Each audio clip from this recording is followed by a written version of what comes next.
Saya sudah dapat izin tadi, silakan gaspol. Kapan lagi? Dan saya seumur-umur Pak, alhamdulillah, baru hari ini saya menginjakkan kaki di gedung Dewan Perwakilan Rakyat. Nanti partai Nasdem, banyaknya partai di Indonesia, hanya Nasdem yang berani mengundang saya. Alhamdulillah. Dan di Indonesia ini Pak, ada 2 orang yang susah saya tolak kalau dia panggil Pak. Biasa kalau keluarga aku masih bisa saya tolak. Ada 2 di sini Pak, Pak Rusdi Masek dengan Pak Ahmad Ali. Susah ditangkis Pak. Tidak mau mengerti, dia bilang pokoknya, kalau sudah bilang pokoknya ya siap. Alhamdulillah, saya menghormati. Ibu bapak, saudara-saudara sekalian, saya menyampaikan sebuah hadis. Alhamdulillah, Ramadan ini sudah banyak semua amalnya orang Pak. Bayangkan, 30 Ramadan. Nabi bersabda, "Man shoma Ramadana imanan wa ihtisaban ghufira lahu ma taqaddama min dzambihi." Siapa yang berpuasa di bulan suci Ramadan dengan niat iman dan ikhlas, diampuni dosanya yang telah lalu dan yang akan datang. 1, puasa. Belum lagi tarawih, belum tadarus, belum sedekahnya Bapak, iktikafnya, zikirnya. Betapa banyak pahala Ramadan ini. Dikumpul amal-amal kita. Tapi kata Nabi, kalau kau sudah kasih banyak amal mudah saat, hati-hati kok. Jangan sampai hancur karena perbuatanmu sendiri. Ibaratnya, kau kumpul kayu, jangan kau biarkan dimakan api. Kau kumpul amal, jangan sampai hancur itu amalmu karena perbuatanmu sendiri. Maka sahabat bertanya waktu itu, "Ya Rasulullah, adakah sifat yang menghancurkan amal-amal kami?" Kata Nabi, ada. Nah, inilah yang oleh-oleh buat Partai Nasdem.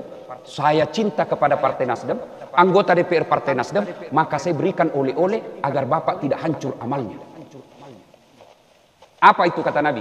Sittatu asya'in tuhbitul amal. Ada 6 sifat yang menghancurkan amal kebaikanmu.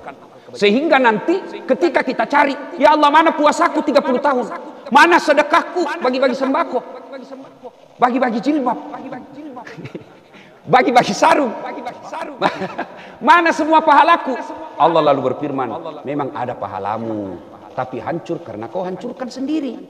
Nah, apa gerangan penghancur amal? Kata Nabi yang pertama, al-istighalu bi uyubil khalqi. Suka sekali cari jeleknya orang, nah lupa jeleknya dirinya sendiri. Ini yang banyak di medsos. Fitnah, hoax, cerita kejelekan orang, kalah berkompetisi, akhirnya fitnah kiri kanan. Bagaimana kalau di komisi? Bolehkah cerita kejelekan orang? Boleh, dengan tujuan bukan mempermalukan, tapi mencari keadilan dan kebenaran. Mencari kebenaran. Kalau mencari kesalahan di gedung ini, boleh, dengan tujuan agar tidak menyalahgunakan uang rakyat. Beda kalau mencari-cari kesalahan. Kalau mencari-cari kesalahan biasanya berujung sana mencari proyek. Ini tidak boleh. Mana disebut mencari-cari kesalahan? Contoh, anak sekolah mau pergi kuliah, anak-anak sekolah pergi sekolah, balap motornya, oh didapat sama polisi. Kau melanggar, kau tidak lihat ini rambu-rambu. Siapa? Kenapa kau langgar? Kenapa tidak lihat bapak? Kenapa kau tidak lihat saya? Kenapa sembunyi di tikungan? Periksalah surat-suratnya, lengkap. Periksa pentil motornya, lengkap. Saya tilang kamu. Kenapa bapak tilang saya? Semua sudah lengkap. Kau pembohong. Kenapa bapak bilang pembohong? Itu motormu Honda, jaketmu Yamaha. Dia bukalah jaketnya. Saya masih tilang kamu. Kenapa bapak masih tilang saya? Saya sudah buka jaket. Saya tidak suka limu kamu. Melawan petugas. Ini disebut mencari-cari kesalahan. Kalau mencari kesalahan orang, apalagi memang tugasnya seperti polisi, jaksa, KPK, hakim, tujuannya bukan mempermalukan orang, tapi mencegah keburukan yang sama agar tidak terulang. Nah, penyakitnya kita biasa bukan mencari-cari kebenaran, tapi mempermalukan orang. Ini penyakitnya biasa kaum hawa. Gosip. Biasa kalau kita di gedung-gedung begini kan, orang mulai masuk, dilihat itu. Dilihat. Mulai ujung rambut sampai ujung kepala dilihat. Mulai kita lihat dengan sinis. Duduk. Begitu duduk, orang budi sebelah si kopi ini. Apa? Dia tidak cerita Pak, tapi matanya. Apa? Itu gosip. Ada yang tanya begini, majelis taklim, Ustadz, benar yang saya cerita? Memang ada faktanya, ada kejadiannya. Ingat, justru benarnya namanya ghibah. Kalau salah, namanya fitnah. Ayuhibbu ahadukum, kata Allah, sukakah kamu memakan bangkai sesama manusia? Nah, suatu ketika, ibu bapak pasti sudah pernah dengar ini kisah Isra Mi'raj. Ketika Nabi diperlihatkan ada wanita yang cantik, kukunya terbuat dari tembaga api neraka, dia cakar-cakar mukanya, lalu dia makan bangkai orang mati di depannya. Nabi berkata, Jibril siapa itu? Dia tahu cakar, dia tahu sakit, dia cakari mukanya. Dia tahu itu bangkai tapi dia makan. Belem-belem betul. Siapa dia Jibril? Jibril menjawab, itulah umatmu yang suka menceritakan kejelekan orang lain. Auzubillah min dzalik. Bapak Ibu yang suka cerita-cerita kejelekan teman, habis pahala Pak. Habis. Saya kalau dikasih, ada orang datang sama saya, Ustaz, tidak suka gitu. Kenapa kau bilang, Dek? Suka nak cerita gitu. Alhamdulillah, dia suka saya itu. Maksudnya Ustaz, karena nanti amalnya dia kasih saya. Itu orang cerita kejelekan kita, Pak. Alhamdulillah, diambil nanti kita punya dosa. Kebaikannya kita ambil.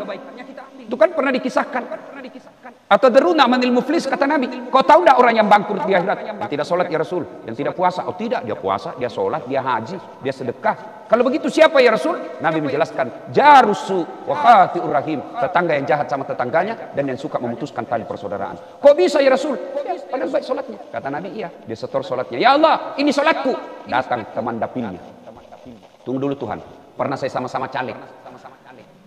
Dia fitnah saya, dia sebarkan foto-foto pornoku, dia sebarkan fitnah, katanya mobilku hasil korupsi, akhirnya saya kalah, padahal habis uangku 4 miliar.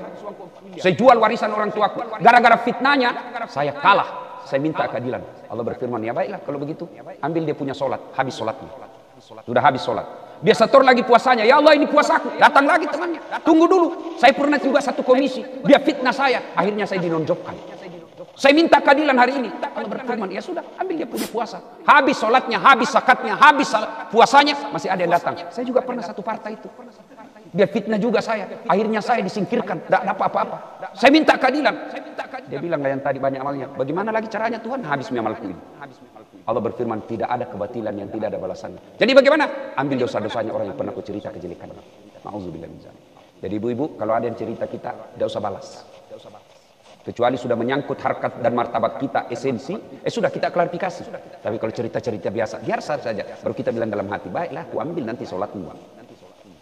Nah, jangan cerita kejelekan orang. Satu-satunya kejelekan yang boleh, Pak Ahmad Ali, kalau Bapak ditanya, tahu das atlatif? Tahu yang mana itu, yang pendek-pendek? Boleh kalau begitu. Boleh. Bukan menghina, tapi menegaskan identitasnya, ciri-cirinya. Tahu Pak? Terus mas, tahu ada yang agak ceper-ceper sedikit itu, boleh, tapi bukan menghina namanya, tapi menegaskan. Nah ibu bapak saudara-saudara sekalian, ini yang pertama. Tapi penyakit ini ada kurang di anggota DPR.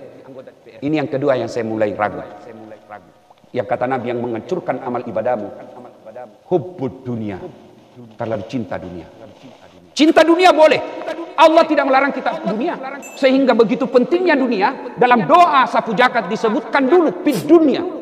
Fid dunia hasanah wa fil akhirati hasanah. Dunia dulu, perbaiki duniamu. Tidak mungkin kau bisa dapat kesejahteraan akhirat kalau kau tidak melalui dunia.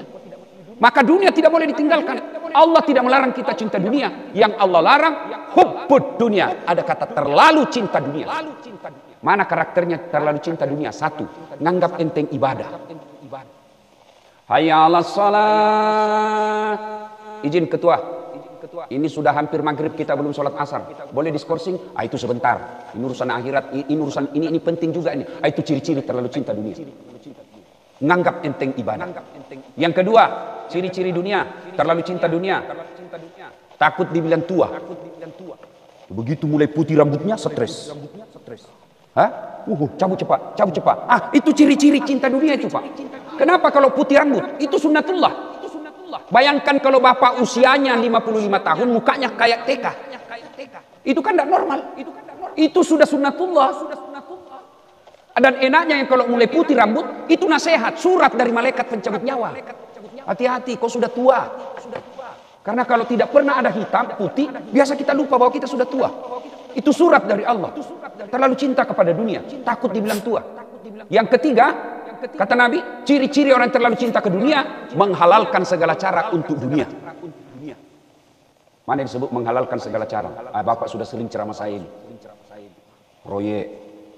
Saya dengar tadi dari Pak Ahmad Ali, ini yang mengurusi Komisi 5 Ustaz, di sini nih banyak proyek. Itu wakilnya tuh. Hati-hati. Bapak-bapak kan semua sudah pernah dengar ceritanya itu kontraktor di akhirat. Kita ulang lagi. Sebagai pengikat. SMS lah penghuni surga sama penghuni neraka. Dia bilang penghuni surga, bagaimana kabarmu di situ Mas Bro? Dia bilang, tidak ada enaknya di sini. Di blender terus orang. Tidak ada jam istirahat. Saya bilang, kau ya bagaimana kabarmu di surga? Masya Allah, enak betul di sini. Baru dibayangkan sudah ada di depan kita. 1 laki-laki, 7 bidadari men, 7. Dan hebatnya perawan terus. Itu bidadari Pak, tidak pernah tidak perawan. Perawan terus itu bidadari.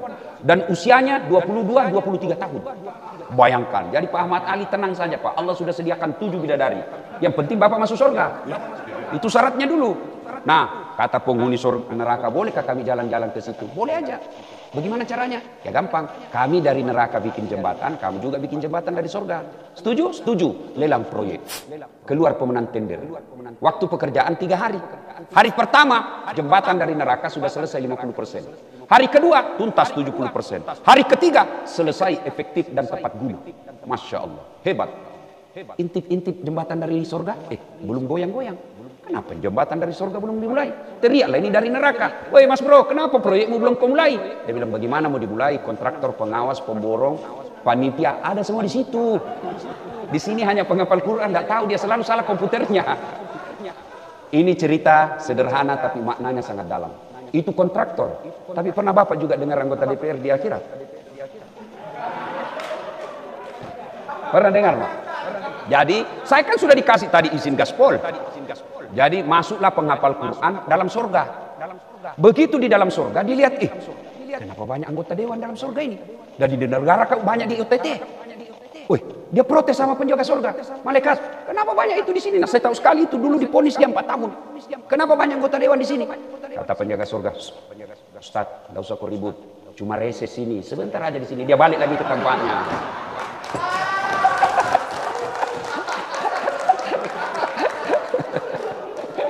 Ibu bapak saudara-saudara sekalian, hubud dunia, terlalu cinta kepada dunia. Ibu bapak saudara-saudara sekalian, ibu bapak saudara-saudara sekalian, Allah tidak melarang kita kaya, Allah tidak melarang kita jadi juragan, tapi jangan menghalalkan segala cara. Demi Allah, kita orang Islam itu Pak, sudah didoktrin dari kecil. 3 rahasia Allah yang tidak boleh kau campuri hambaku. 1, jodoh. Bapak percaya sekali ini jodoh. 3 tahun pacaran, bukan jodoh, ndak nikah Pak. Begitu putus, baru 1 bulan pacaran, dipaksa nikah, didapat sama security. Jodoh bos, jodoh. Kadang-kala kita lihat, jelek betul suaminya, istrinya kok cantik. Jodohnya bos. Itu jodoh, rahasia Allah. Yang kedua, kata Allah, jangan kau campuri hambaku. Apa itu? Ajal. Biar kau mau sekali mati, kalau tidak tiba ajalmu, kau tidak mati. Biar kau tidak mau mati, kalau tiba ajalmu, pasti kamu mati. Ini 2 kita hakul yakin Pak. Tapi setan masuk yang ketiga Pak, rezeki. Setan masuk, dia masuki kita dengan kalkulator, dia masuki kita dengan kok tabula, inilah. Padahal rezeki Pak, kalau bukan rezeki kita tidak masuk. Bapak kan sering pergi reses, iya toh? Coba lihat, kadang-kala kita lewat di Baru, penjual di kampung saya Sulawesi Selatan, penjual jagung. Biasanya kan ada nomornya Pak, di pinggir jalan nomor 1 sampai 9. Saya biasa bilang sama sopirku, kau singgah nomor 4. Remnya tertindis di nomor 6. Saya bilang, tidak usah kau balik ke belakang, mengganggu lalu lintas. Rezekinya nomor 6, bukan rezekinya nomor 4. Coba lihat Pak, di pasar-pasar, sama barangnya, sama teknik promosinya, sama harganya. Ada yang laris, ada yang gulung tikar. Rezeki Allah yang ngatur. Jangankan, jadi Bapak tidak usah menghalalkan segala cara. Karena kalau bukan rezeki Bapak, biar pakai otak, pakai apa, tidak akan datang. Saya kasih contoh. Bapak Ibu tahu cicak? Adik-adik tahu cicak? Cicak, ini orang Bugis, cicak. Tahu kan? Tahu. Apa dia makan itu cicak? Masuk akal nggak? 1 terbang, 1 di dinding. Di mana ketemunya? Tidak ada terminalnya. Tapi Allah Maha Kaya. Dengar lagu kita waktu kecil. Cicak-cicak di dinding, diam-diam merayap. Diam-diam aja merayap. Datang seekor nyamuk. Nyamuk yang datang Pak. Lagu tidak mengatakan cicak lompat ke nyamuk. Wah, patah-patah kasihan cicak. Rezekinya. Sudahlah. Kalau rezeki kita, Allah pasti kasih. Itu lagu kita waktu kecil Pak. Bagus lagu-lagunya Pak. Ya kan? Nah, kalau kita naik remaja sedikit, kita lagu-lagu cinta. Lagu-lagu cintanya lagu-lagu dangdut tapi bagus. Remaja kita lagu-lagu dangdut. Begadang jangan begadang kalau tiada artinya. Itu dulu waktu kita. Mengapa minuman itu haram? Karena merusak kepikiran. Mengapa berzina juga haram? Karena itu cara binatang. Itu lagu-lagu kita waktu kecil. Katakan Tuhan itu satu. Itu lagu-lagu kecil Pak. Kalau sekarang lagu-lagunya anak apa? Pulang-pulangku berbadan dua. Hamil dia pulang, Pak. Ya kan? Nah, Bapak saudara-saudara sekalian, kembali tadi. Kita kalau terlalu cinta kepada dunia, menghalalkan segala cara, dan terlalu sering banyak kita lihat gara-gara terlalu cinta kepada dunia berujung pada dipermalukan. Bukan cuma dirinya dipermalukan, malu satu kampung, malu satu keluarga, dan beberapa generasi. Nah, cinta dunia boleh, tapi yang Allah larang terlalu cinta kepada dunia. Yang ketiga, yang menghancurkan amal kebaikan kita, qillatul haya, kata Nabi. Apa itu? Kurang rasa malu. Anggota DPR kalau tidak ada rasa malunya, Pak, parah. Bener, Pak. Kalau sudah digaji, kadang kala saya kasihan juga lihat, Pak, rapat. Mungkin Bapak lelah, capek, rutinitas setiap hari. Lalu dilihatlah kamera, kasihan begini. Waduh, bukan cuma Bapak Ibu yang malu, tapi malu kami satu kampung. Jawab. Ayo, orang kurang rasa malu, Pak. Ngeri, Pak, lebih hina dari binatang. Coba yang namanya kurang rasa malu, yang operasional, yang praktek. Kalau orang kurang rasa malu, perempuan misalnya, mohon maaf. Kenapa Allah katakan dalam Al-Quran, manusia kalau tidak punya rasa malu, lebih hina dari binatang. Coba lihat, ayam kampung, Pak. Apa gampang dilihat pahanya itu ayam kampung? Repot, Pak. Namanya ayam kampung, kita harus pulang kampung dulu. Sudah sampai di kampung, sudah dilihat pahanya? Belum. Dibeli dulu itu ayam, Pak, 150.000. Sudah dibeli, sudah dilihat pahanya? Belum, dikejar dulu. 1 jam dikejar. Sudah dilihat pahanya? Belum. Dipotong dulu dengan ucapan Bismillahirrahmanirrahim. Sudah dipotong, sudah lihat pahanya? Belum, Pak. Apalagi direbus dulu 15 menit air panas. Sudah direbus, sudah lihat pahanya? Belum. Dicabut dulu kulitnya, baru lihat pahanya. Ayam kampung dikejar 1 jam, dibeli 150.000, pulang kampung dulu, rendam 15 menit, diucapkan bismillah untuk dipotong, dicabut bulunya, baru bisa lihat paha ayam kampung.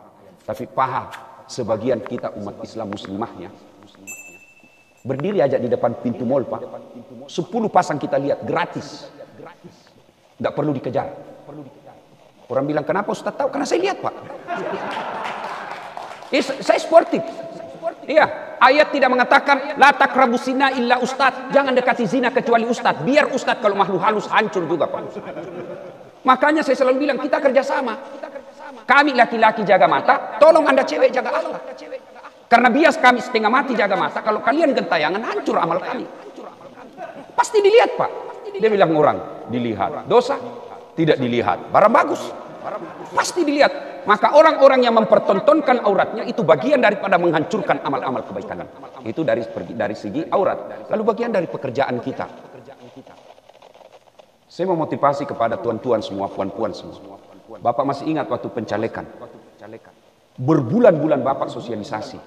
Stres, habis duit, Pak. Segala macam kita lakukan. Kadang-kala hilang kita punya harga diri. Datang orang maki-maki kita, kita diam saja. Yang penting dia mau coblos kita. Ya, gampang itu. Ya, Pak. Dimaki-makinya kita, Pak, orang yang tidak ada sekolahnya. Tapi kita sabar. Kenapa? Karena kita mau dipilih. Allah takdirkan Bapak duduk di gedung terhormat ini. Maka manfaatkan dengan berbuat baik. Betul yang Pak Ahmad Ali katakan tadi. Ustadz, kau ceramah kiri kanan di depan polisi sampai busa-busa ini mulutmu, dia cuma ketawa-ketawa. Tapi kalau kau jadi komisi 3, kau bisa maki-maki mereka. Betul, Pak. Mana ada orang hebat kalau sudah di gedung ini, Pak? Hilang hebatnya orang, biar profesor. Maka syukuri itu dengan cara apa? Jangan mempermalukan institusi. Bapak boleh dihina sebagai pribadi Dasat Latif, dihina sebagai Pak Ahmad Ali, tapi jangan mempermalukan DPR RI, Dewan Perwakilan Rakyat. Bapak boleh sampaikan, kau boleh hina pribadiku, tapi jangan kau hina institusi. Dan itu bisa kita katakan begitu kalau kita punya kinerja yang baik. Saya mengambil lahan untuk masuk surga dengan berdakwah. Mudah-mudahan dengan dakwah itu Allah senang sama saya dan saya bisa masuk surga. Maka bapak-bapak, ibu-ibu yang dipilih menjadi anggota DPR, lahan bapak masuk surga, ya ini di dewan ini, Pak. Kasihan kita kalau sudah habis waktu, habis tenaga, ternyata kita dibully di masyarakat karena kita tidak punya prestasi. Coba. Saya masih ingat itu waktu apa ribut-ribut apa namanya itu. Kan ada yang berkata, oh ini hanya salah ketik. Saya la haula wala quwwata illa billah. digaji ratusan juta hanya salah ketik menyangkut hajat hidup orang banyak. Apa Bapak tidak siap ditanya nanti di akhirat? Salah ketik Pak, menyangkut hajat satu Republik Indonesia. Itu pasti ada tanggung jawabnya nanti di akhirat. Kenapa bisa terjadi seperti ini? Karena kita tidak malu. Saya aja masuk mengajar, gelar saya S3. Kalau saya ada salah ketik didapat sama siswa saya malu Pak. Mahasiswa saya bilang, S3 baru dongo. S3 baru beleng-beleng. Kan malu kita Pak. Kita selalu disebut dewan yang terhormat. Tapi kita tidak bekerja dengan terhormat. Ini orang kalau tidak punya rasa malu, itu yang begitu dianggap biasa. Maka kata Nabi, kurangnya rasa malumu itulah yang akan menghancurkan amal-amalmu. Yang keempat, yang akan menghancurkan amal kebaikan kita. Yang keempat, kata Nabi, kaswatul qalbi. Oh ini, susah Pak. Ini, mohon maaf. Saya sudah izin tadi. Pak Ahmad Ali sudah bilang, Pak Sahroni saya sudah izin tadi sama Pak Ahmad Ali, silakan gaspol. Nah, maka ini yang paling susah Pak. Dan bisa potensial kita punya penyakit. Kaswatul qalbi, susah dinasihati. Kenapa? Bapak anggota DPR punya kuasa. Maka untuk dinasihati sulit. Itulah penyakit kaswatul qalbi. Nah, ciri-cirinya selesai dengar ceramah seperti ini. Bapak panggil Pak Ahmad Ali. Bapak panggil tadi itu. Iya Pak. Lain kali jangan dipanggil lagi tuh. Kenapa? Nggak enak ceramahnya. Masa 6 dia bahas kita terus dia kena. Panas kita punya telinga dengar. Itu ciri-ciri kaswatul qalbi itu Pak. Tapi kalau Bapak selesai dengar ceramah, benar kata itu Ustaz. Memang dia kecil tapi ya, benar yang dia bilang itu. Memang saya yang dikena itu semua. 6 dia bahas, 4 mengenai diri saya. Tapi Allah tidak akan menutup pintu tobat. Mulai hari ini saya memperbaiki diri. Itu bagus. Orang yang kaswatul qalbi, keras hati, disindir dalam Allah. Wa thawaun alaihim a'anzartahum am lam tunzirhum la yu'minun. Orang yang telah kami kunci mati hatinya, kau sampaikan ayat Allah atau tidak, sama saja mereka tidak akan beriman. Nauzubillah min dzalik. Sementara orang yang baik hatinya, kata Allah dalam Al-Quran, Bismillahirrahmanirrahim, innamal mu'minuna alladzina idza dzukirallah wajilat qulubuhum wa idza tuliyat alaihim ayatuhum sadatuhum imanan wa ala rabbihim yatawakkalun. Tanda orang beriman yang bagus hatinya itu, kata Allah, apabila dia dengar nama Allah bergetar hatinya. Itu satu. Mana contoh? Saya kalau ada perempuan saya suka, jangankan saya lihat mukanya, saya dengar saja namanya, dia bilang orang di kampungku dum-dum glet. Apa itu dumba-dumba gleter? Tuh. Coba kan? Kalau ada orang kita senang, jangankan dilihat mukanya, dengar saja namanya, sudah gemetar hati kita. Itu kalau namanya Allah kita dengar lalu mampu menggetarkan hati kita, insya Allah itu termasuk orang yang baik imannya. Tapi pertanyaannya bagaimana nama Allah mau menggetarkan hati kita kalau namanya Allah kita permainkan? Datangnya rapat nanti besok pukul 10.30 rapat pembukaan. Insya Allah. Insya Allahnya kayak 17 tahun di Mesir Pak. Begitu besok ketemu di WhatsApp, kenapa kau tidak datang Mas Kakak, Mas Bro? Saya kan bilang kemarin Insya Allah. Ini menjadikan Allah sebagai kambing hitam. Tidak boleh. Jangan mengucapkan Insya Allah kalau tidak mau. Selama Bapak mempermainkan kata-kata Allah, maka sulit Allah akan menggetarkan hati kita. Nah Ibu Bapak Saudara-saudara sekalian. Dan yang kelima, yang akan menghancurkan amal ibadah kita, hubbi aklil haram, suka memakan makanan haram. Saya yakin Bapak Ibu tidak akan makan narkoba. Saya yakin tidak akan konsumsi makanan-makanan haram. Tapi yang bisa kita makan itu dari makanan-makanan haram, dari cara kerja kita yang menghalalkan segala cara. Setiap saya ceramah, pasti ada ayat itu saya sampaikan Pak. Setiap saya ceramah, ya ayyuhalladzina amanu taqullaha haqqa tuqatih wa la tamutunna illa wa antum muslimun. Jangan kau mati kecuali dalam keadaan beragama Islam. Ayat ini Jumat-Jumat dibacakan khatib. Kalau di kantor ini, di komisi ini, ada selalu pengumuman yang harus diulang-ulang tiap pekan, pasti pengumuman itu penting. Ayat ini Jumat-Jumat diulang, berarti ayat ini penting. Dan rasa-rasanya tidak masuk akal. Jangan kamu mati, berarti mati kau yang ngatur. Jangan kau mati ya, berarti mati mau-maumu. Ini Allah ingin sampaikan edasat. Hati-hati kamu. Ngaku kau Islam, tapi belum tentu kau mati dalam keadaan Islam. Insya Allah kita tidak akan mati dalam keadaan berjudi. Yang bisa membuat kita mati dalam keadaan kekafiran, baru saja kita makan uang haram. Nauzubillah min dzalik. Makanya itu Allah ingatkan terus tiap Jumat. Dan yang keenam, yang akan menghancurkan amal kebaikan kita, kata Nabi, dzalika bima adzaw. Keperbuatan zalim yang tidak bisa dihentikan.